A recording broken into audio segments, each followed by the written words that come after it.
David Romain, installé depuis 2011 en Dordogne avec ma femme. On a installé deux jeunes, Théo et Alexis. Théo depuis 3 ans et Alexis là depuis le 15 octobre. On exploitait 250 hectares. On est en cours d'agrandissement pour passer à 360 hectares. Aujourd'hui on a 300 mères, 100 vaches en production veau de lait, 120 vaches en production reproductrices inscrites au Airbook. C'est des vaches pour faire qui partiront en broutard ou en taurillon. On fait véler les génisses à 30 mois. On fait véler toutes les génisses. Donc Mathieu Doum, 36 ans, donc je suis chargé au niveau du bovin croissance, du suivi des élevages. Le bovin croissance c'est quoi? Historiquement c'est le contrôle de performance des élevages allaitants. Donc au niveau du département de la Dordogne, on compte aujourd'hui plus de 100 000 bovins, dont une grande partie sont des élevages des bovins allaitants, donc de race limousine et blonde d'Aquitaine.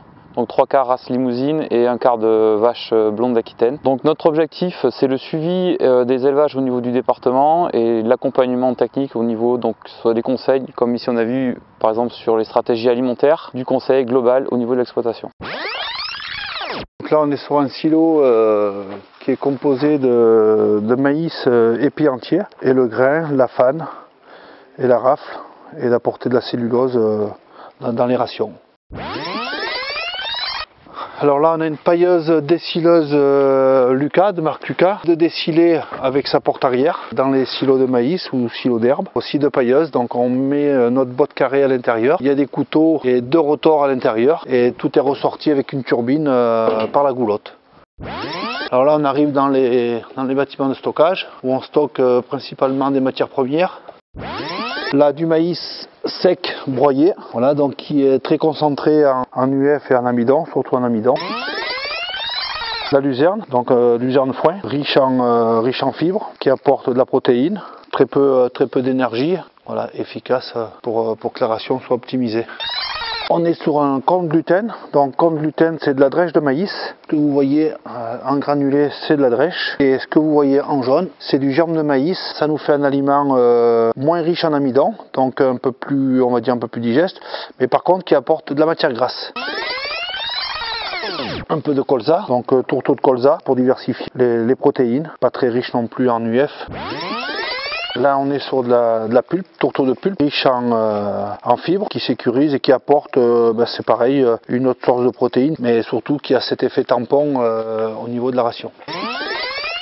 Là on est sur un tourteau de soja, 46. Aujourd'hui on essaye de limiter au maximum l'apport de soja, de trouver des alternatives. Bon, c'est compliqué.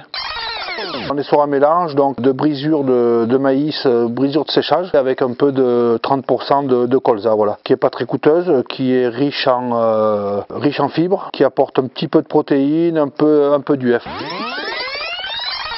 Ce mélange là qui est très riche, triticale, maïs humide, un peu de lyote et paille, un peu plus de 1,10 en UF, 18,5 de protéines.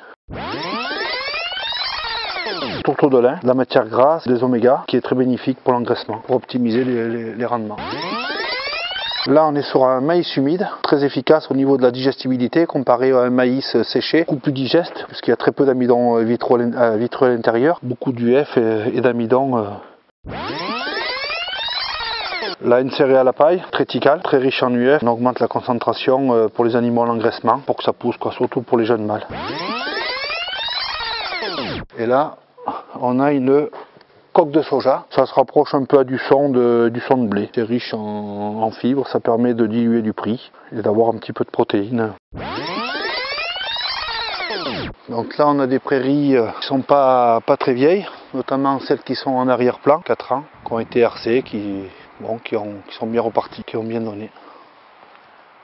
Donc race limousine, la meilleure des races, la plus complémentaire, la plus polyvalente, voilà, qui est capable de faire du taurillon, de la génisse, du taurillon de moins d'un an, du taurillon lourd, de la jeune génisse, de la génisse lourde, du veau de lait, de la vache grasse. Tout à l'heure on a vu du maïs humide mis en silo. Là c'est en boudin. Une machine qui le broie, qui le tasse, qui le met en boudin, qui est bien tassé d'ailleurs.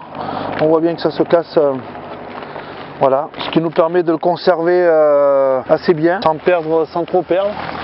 Alors là c'est pareil, on est sur un boudin, mais là on n'est plus sur du maïs, on est sur du triticale, parce que sur ce site on n'a pas de cellules pour pouvoir le stocker, donc on le broie et on le met en boudin, ce qui permet une bonne conservation.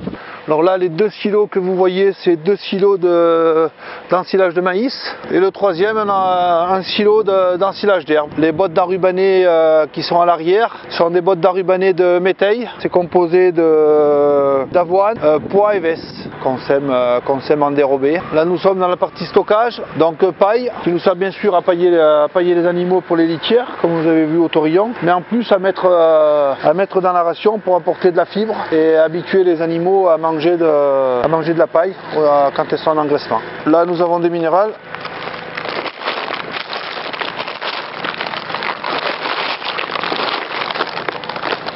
Minéral spécifique engraissement, voilà.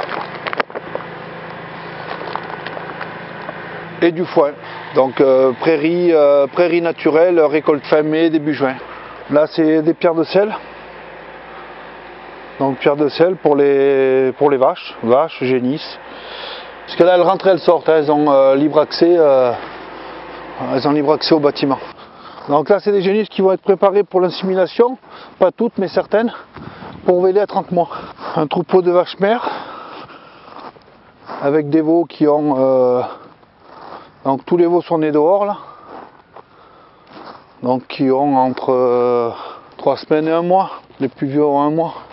Donc là, cet après-midi, vous avez vu un élevage, donc le Gaec du Moulin, donc éleveur sélectionneur en race limousine. Dans la première partie, vous avez vu un petit peu le projet d'extension de l'élevage, donc avec des symbioses, des interactions qui peuvent émaner du territoire entre des éleveurs, donc avec des projets communs. Puis dans un second temps, vous avez pu voir le cœur de l'exploitation que David et Karine ont eu à cœur de développer avec leur partie cheptel reproducteur, donc production de jeunes bovins, de vaches engraissées au niveau de la ferme, avec le maximum donc de produits de matières premières issus donc du sol périgourdin, à savoir le pâturage.